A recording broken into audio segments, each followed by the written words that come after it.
मित्रांनो, आज मी एक अशा व्यक्तीच्या ट्रान्सफॉर्मेशनबद्दल सांगणार आहे की जी खूप यंग आहे, परंतु ह्या यंग एजमध्ये सुद्धा खूप काही अचीव केले आणि त्या व्यक्तीचं नाव आहे यशस्वी जायस्वाल. तुम्हाला तर माहिती आहे की तो IPL मध्ये किती चांगला खेळतो आणि त्याचबरोबर इंडियन टीममध्ये सुद्धा तो एवढा चांगला खेळतो आणि त्याच्या हिस्ट्रीबद्दल सुद्धा तुम्हाला माहिती आहे की तो 10 वर्षाचा असताना मुंबईला आला. मग तो टेंटमध्ये राहिला, पाणीपुरी विकली, बरेच प्रॉब्लेम फेस केले, सिनियर्सकडनं त्याला चिडवलं गेलं वगैरे, ते सगळं फेस केलं, पण तो परफॉर्म करत राहिला चांगला.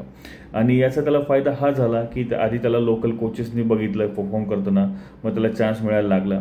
मग त्याचा ॲडिशन हे झालं की त्याला विजय हजारे ट्रॉफीमध्ये खेळायला भेटलं की ज्यामध्ये त्यांनी 100 स्कोअर केले आणि तो यंगेस्ट प्लेअर होता ते करणार. त्याच्यामुळे नेक्स्ट चान्स त्याला मिळाला तो इंडियाला रिप्रेझेंट करायला वर्ल्ड कपमध्ये, ज्यामध्ये तो हायेस्ट रन स्कोअर होता, त्याचबरोबर प्लेअर ऑफ द टुर्नामेंट सुद्धा होता. आणि त्याच्यानंतर मग तो IPL मध्ये सुद्धा खेळायला लागला आणि तिथून पुढे आपण त्याला नोटीस करायला लागलो.